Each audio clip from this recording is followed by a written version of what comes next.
Okay, this is going to be a 45-minute session. We want to start by talking a little bit about the State of Continuing Education Survey. We're going to give that about 10, 12 minutes. Then I want to talk about a short cycle development idea that we've been having. And I'd really be appreciative of feedback either directly during this meeting or even afterwards for that. So with that, we're not going to take you through the State of the Continuing Education Survey, but just at a high level, we had done a survey, a benchmarking survey for continuing education providers, and we really went through every aspect of the business. What marketing channels are working best for you? What are your biggest challenges? How's the last year been? What is your outlook for the next year? What are the most important obstacles you're facing? Really, there's Dario, 31 questions. Oh yeah, something like that. I mean, all sorts of great stuff in here. Maybe not quite 31, but well, there we go. 23, and then a picture of that guy. I would recommend, if you have not received it already, if you haven't downloaded it already, I really would recommend going and downloading it. We will be putting it into the client portal, in the next week or two. But if you would like it sooner than that, you can go to the Scialytics resources page, Dario. Yeah, hey Brett, I just posted the link here in the chat. Perfect. So you can get it there. And yeah, absolutely.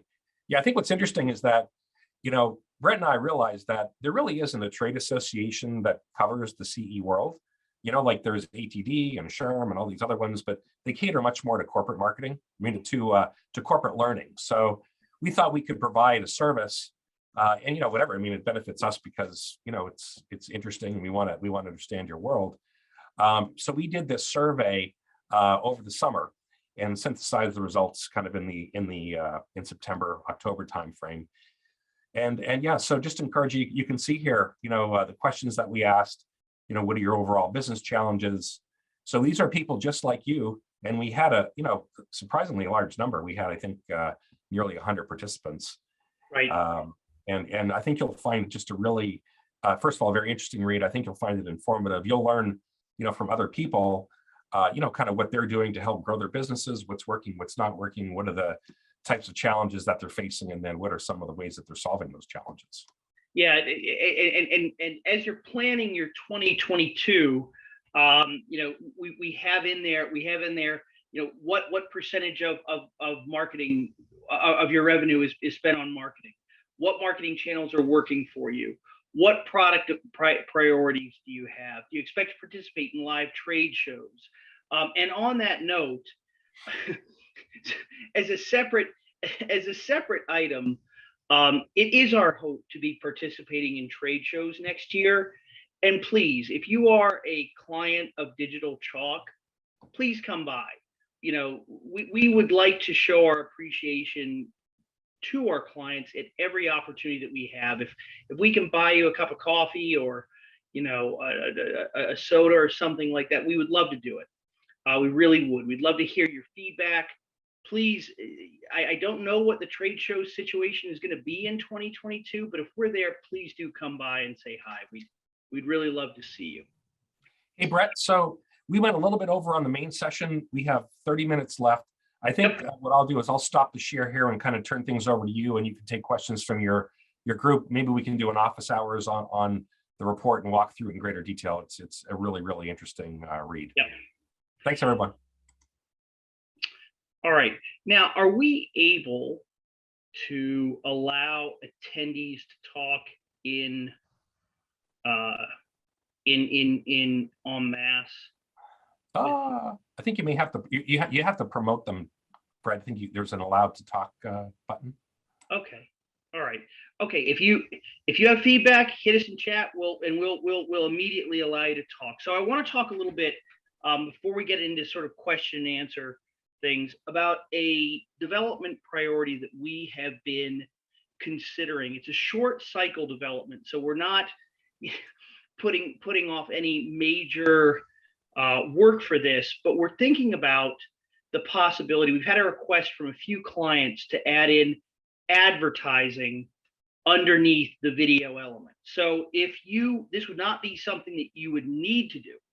So if you had a video element where you were teaching a class and you wanted to have an advertisement, whether it was an advertisement for another course that you're selling, an advertisement for something you're selling offline or online, like through your Amazon store or anything of that nature, or someone else's Amazon store, it would allow you to, within a video, advertise underneath the video. It would be sort of a small strip, a little bit like sometimes that you'll see on YouTube, where it could be a distraction. The thinking is that you don't have to have it if you don't want it. And the minimum duration of an ad would be about 20 seconds. So it wouldn't be a flickering thing. And it would be, very specific to the time that you are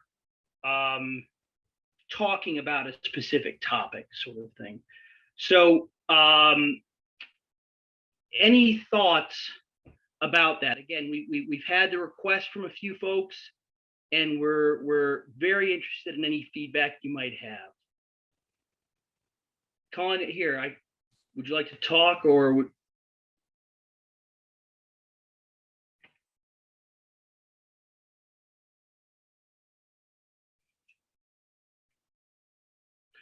Here, would anyone like to talk about it? No is an acceptable answer, by the way.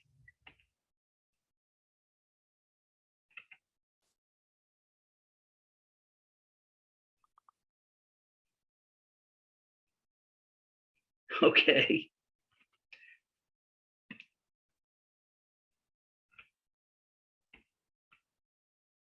You're asking this.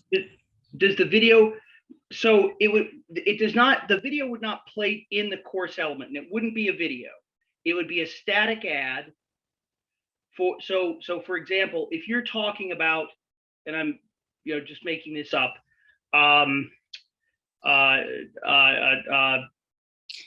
advanced sales in real estate, you're talking about some of the fundamental elements of being a realtor, and then you're trying to sell an advanced course on sales, or if you're trying to sell a textbook, you could run the ad during that 45 seconds that you're talking about sales in the textbook, and offer a discount through that link or something along those lines while the client is actually taking the course and doing that. And again, you would always have the option to not show it.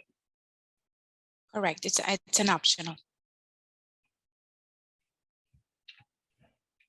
Yes, Colin, it would be underneath. So you've got the video element, and then it would be underneath, and it would only run during the times that you want it to run. Okay.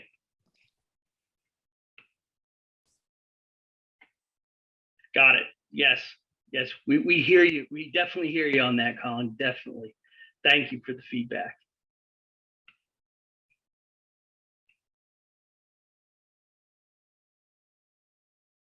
All right. Okay. So with that, let's move into the conversation about any questions that you might have regarding the solution. Any thoughts or feedback, anything of that nature at this point.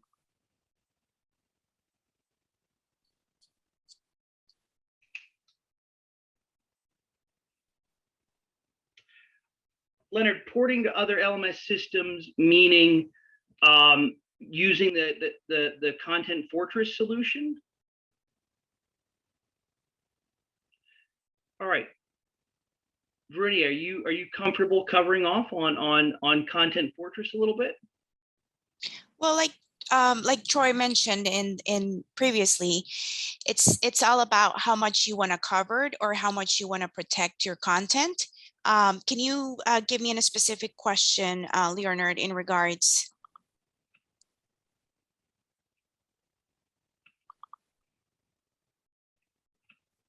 I might miss the question here. Hang on one second. Let's give Leonard a chance to talk here. Leonard, I've given you the ability to talk. Can you expand on what you're looking to do? Can you hear me? Yes. Yes, we can. Oh, thank you. I create trainings for different healthcare systems around the world, and I've been hosting them in different LMSs.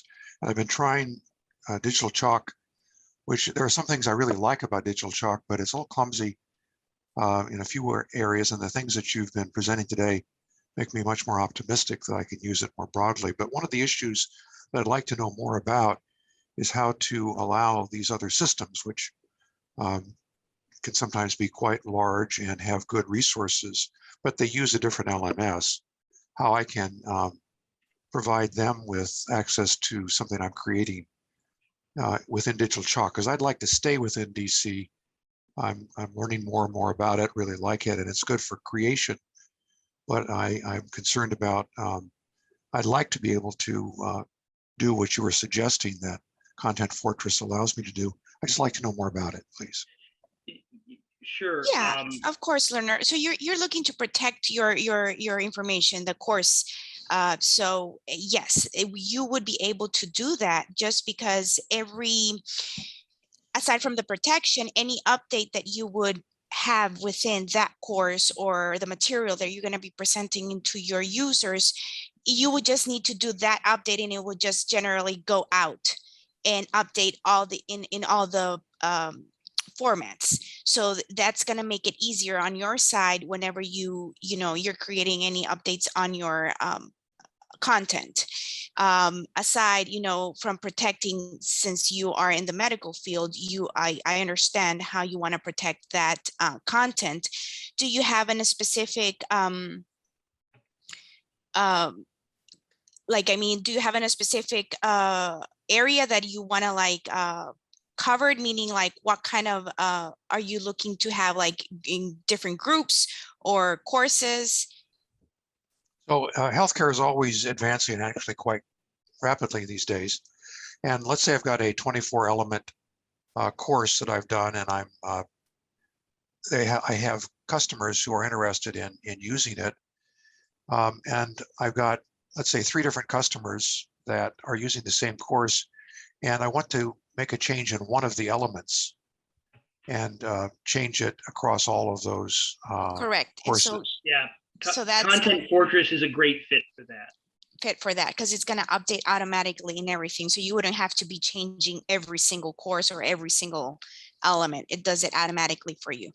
Can I have a library of elements that I can draw from to use in each of those 3 courses rather than going to starting over in each course to create that element? Can I take that element and drop it across all 3 of the courses?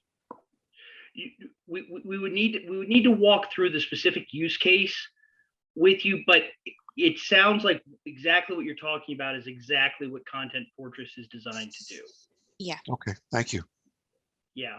In the medical field, usually folks aren't necessarily stealing your content intentionally, but making sure that everything is up to date and current with the latest version is tremendously important. Correct. Stealing content doesn't happen in healthcare because of all Right. the downside potential for customers doing that.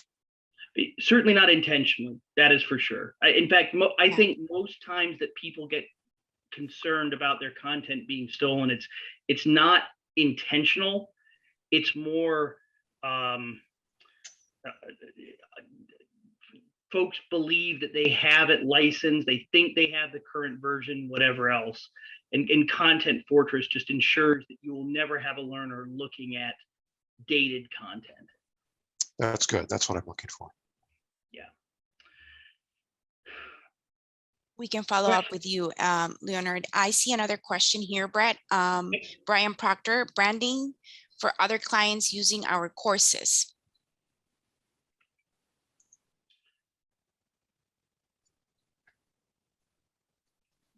Hang on one second here.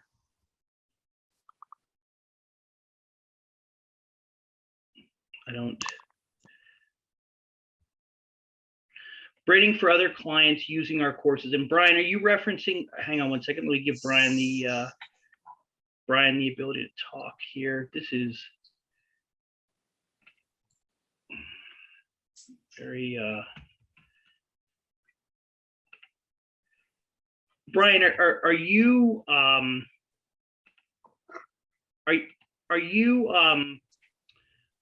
referencing Content Fortress here? Yes, can you hear me? Yes, can now. Okay, so I do state licensing across the state, and we're actually expanding in some different other states. One of the questions that we have is there's 2,000 instructors that teach what I do in state, but they're only certified to do it in person. And our state has rolled out an online format, which I'm only one of 22 instructors that can be certified in the state to do online training for this stuff. Other instructors have reached out and want to provide our class on their websites, for instance, but with their branding. So essentially they're still registering and paying us, but it's their branding that they see on the websites. That's what we were wondering if that's possible. So are you talking about in-course branding or just branding of the registration page? The registration page. Let's talk about that. The answer is that it's very doable. But let's talk if we can talk about that one with support. I think that would be there's a lot of it could possibly work, maybe using a little bit of brands, maybe connecting them with landing pages. It all depends. We might need a little bit of more details in regards to give you a more exact answer. But yeah, I think it could be a great combination between the brand features that we have, since they want to use their brand, right, and within their website, and then maybe you take a great advantage of our landing pages and maybe even catalog rules. So I'm more than happy to follow up with you. Okay, great. Another question we have, if we expand to the different states for their licensing, that would kind of be a similar issue that we're going to have. We're going to have another website for, outside of our state, and ustraining.com, whatever it's going to be. And then we would also have to not brand them, but specify those per state. So I don't want people in Louisiana booking a Oklahoma course or even seeing an Oklahoma course. Is that possible? It is with brands, yes, because you can change the URL for them and they can be directed to the same to your same organization with a name per se. It could be Oklahoma at your organization, and you can have them divided by states, but they're going to still be accessing the same platform, but they're going to be different groups. So yes, I think we could work something around it and make it work. Okay, great. Thank you very much. All right. Brian, did you have any other questions? I'm sorry, I'm trying to keep yes, up with I actually did. As far as the certificates go, when the student is issued a certificate, they can download it, they can upload it into their state portal where they have to do that. We have a separate certificate of completion that we have to submit per student that completes. Is there a way that we could get that auto-generated so it sends it to us, not the student, because we have to send that in separately? Are you talking about? Yeah. In the notification, you can do that. You can, when you set up the notification for the certification event, whether it's a course completion or something comparable, you can have the certificate sent to you. You can have it sent to the learner. But it's a different certificate. So the student has one certificate they have to submit in. We have a separate course completion form that we have to send in separately, but the student does not get that form. So how do we create the certificate that we need without the student getting it? Okay, we would need to see how that certificate format it is to see if we're able to connect it to the course. I would need to have more, yeah. Yeah, it could be it's a very simple completion form, and we could do it based on the certificate rules you already have. The problem we have is that the student gets that certificate. There's no way to hide that certificate from the student. Mm-hmm. No, it wouldn't be a way to hide it from the students. Yeah, that's what we would do. Yeah, if we add it to the course, yeah, there's no way. It would be always visible. I don't see a way right now that we could work that around. Yeah, that is definitely something I would need, because for each student that completes one of our courses, we have to submit that form, which means it's a lot of work on the back end for us. If that form could just be automatically generated like a standard certificate would, that would be great. And does that form has like open-ended questions, like it could be done by fields or? Yeah, it's just field forms. It's the same field forms that are on the student certificate, just in a different format. Okay, so we could again see and test that if it could work that has fields when the student creates the account, to have those questions so that they can be able to fill out those fields, and that way they're answered already when they create the account. I've already actually tested it out. It's just the problem that the student gets it and the student can't have it. Got it. Okay. All right. We have another question I think is going to be relevant to a lot of people from Bianca. She's interested in knowing how the integration with Salesforce would work for user information administration of that information. How and when will that feature be available, and how smooth and user-friendly will the integration work for the administrators of the account on a day-to-day basis? Okay, so DigitalChalk has a number of integration options. With Salesforce, we have a full-blown API. So you can have that integration be as rich, as profound as you want. And to say, how smooth and user-friendly, well, that does depend on what you're trying to do. Any work with an API requires a developer in 99% of cases.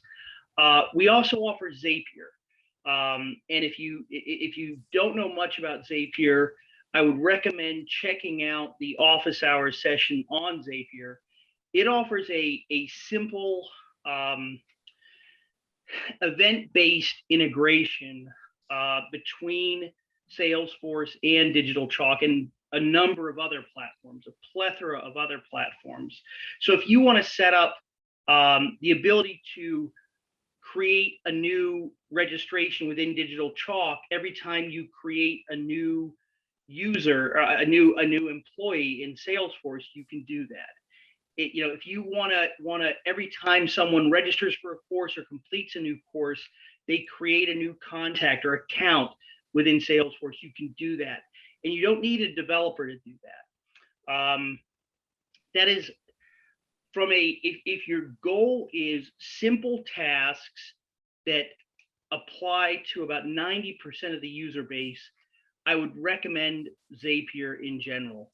Salesforce has so much functionality available to it right now. It's really kind of become the 10 billion pound gorilla. So depending on what you're trying to do, you may want to go with the API, or you may want to use Zapier if you really just want to have 8 to 10 simple functions. There's templates within Zapier for a number of actions with our platform, and you can do most of what most of our clients ask for with Zapier. So, okay. Question from Ryan: does Content Fortress allow you to export a multi-element course to another client's LMS to host, or does it only allow you to share a single SCORM or AICC file for the client? I answered that one in chat, Brett. It's one SCORM that is dispatched to the other LMS.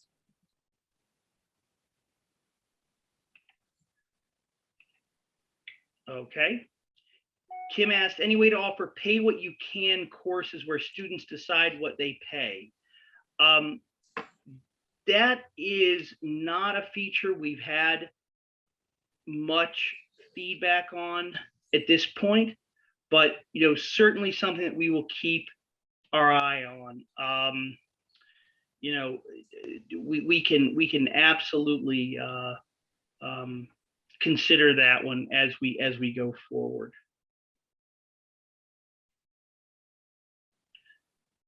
And then we have, is the ability to add subtitles, captions to the chalkboard being added soon on our side, Brett? Because we currently use 3Play Media for now.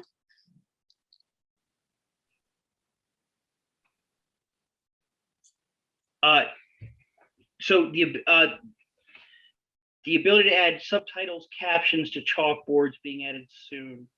It is not on the roadmap in the next 60 days, or 90 days at the moment. So at this point, let me look into how much work that is and what workarounds we might have available. Yeah.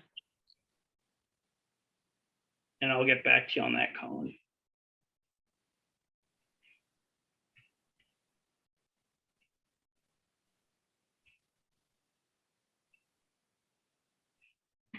Okay.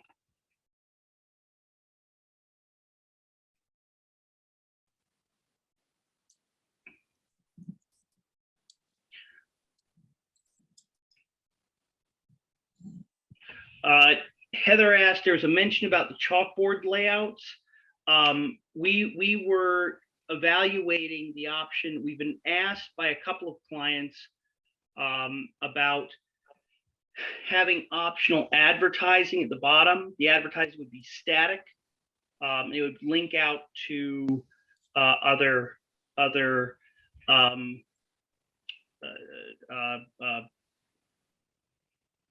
purchasing options, whether that's another course or something else. That was mentioned in this session.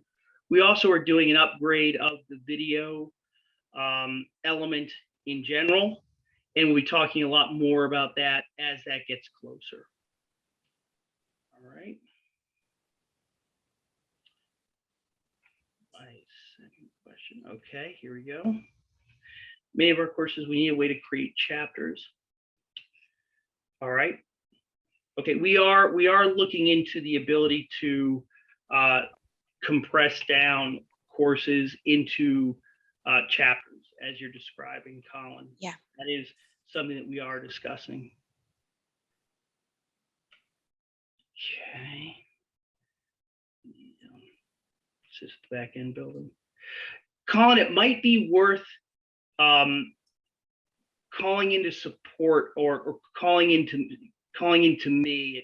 It sounds like there's a lot here, and we can cover off on that in a bit more detail. Yeah. And in regards, before I miss this question, Brett, about the hyperlinks in notification, yes, you're able to add them with the HTML code. So yes, to answer your question, I guess Kim and somebody else asked that question. All right. All right. Okay. How about a larger video SCORM without notes? Heather, here, let me, what would be the use case? What on that one? So my question is, I like that you can see the chapters in that kind of chalkboard, but the video is so teeny tiny and the SCORM is not much larger that why can't both of those things be bigger on the screen? Does that make sense? You're talking about the section that is on the lower white part of the SCORM where the student is able to write the notes? Yes. Okay, I figured, yes. For now, we don't have a way to expand that area. It expands a little bit, and I know might not be the solution you're looking for. When the user expands the screen to show the full screen of the course, you get a little bit of more space. But for now, we might that's on the works to work on the expansion of that section where the users are able to add their notes. So I don't think my users want to add notes. I think, honestly, from a user perspective, who is taking notes there? Because there's no other bucket to put content in there. I think that's throwing your notes in a void, in a cloud that you're never going to access again. So I think I wouldn't want the note feature. I think that's a bizarre, I don't get that. Okay. And maybe I'm not the norm, but if I put notes in DigitalChalk, I'd lose them forever because I'd have to go digging there to find them. All right. Got it. Have you tried changing layouts? Just using the video layout? Well, yes, the video, yes, but this is only in those cases where I want a video layout with a PowerPoint next to it. Correct. I understand. Yeah. Or it gives score. That's the only case. The video is great. That you can make huge. Yeah. But it's just in that type of layout that I don't understand. So it comes definitely, I think Brett is taking notes. Definitely will bring that to our team to get a better use of space, even though you're using slides and videos, or, vice versa. That way the user has a more clear and a better view. Correct. I think, yes. Yeah, so it would be a matter of a design. Yes. Thanks. Note taken. Thank you. Okay. Another question, if I'm able to grab here. Right. We have about 2 minutes before we're done here. So everyone, first off, we will capture these questions and we will get back to you with answers to all of them. Secondly, please do consider coming to office hours. I mean, that's what they're here for, is this type of feedback, this type of interaction, these types of questions. So that would be excellent to see you going forward. All right, V, let's do one more question and then. I think it's Marlene Castillo that we have her last question here. Yes, and Marlene Castillo is asking how she attends office hours. So just make sure to sign up, right, Brett? And then they'll get an email from you for office hours. Yes, you should get it. There should be 2 emails coming to each week. Usually they come out on Thursday or Friday, and then again on Monday or Tuesday. And it's a registration email for office hours. If you are not getting that email, please do reach out to me. Or support@digitalchalk.com, and yep. I'm more than happy to send you the link. Answering your question, Marlene Castillo, about do we have a way for a student to sign up for a course? If so, can we cap that?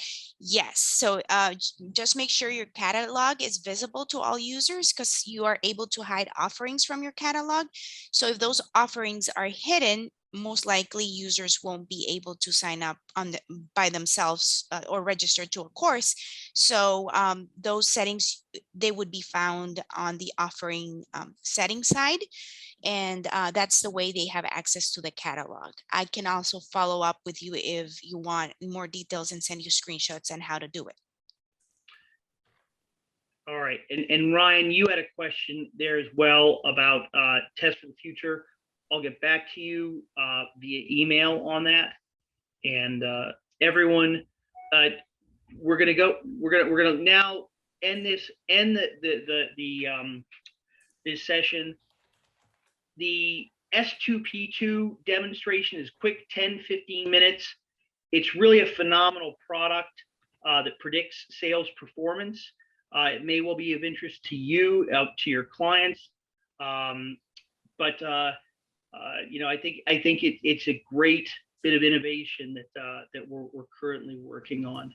If this is it for you, thank you so much for attending. Thank you for your business. Thank you for everything. This has really been great. Have a wonderful day. See you soon.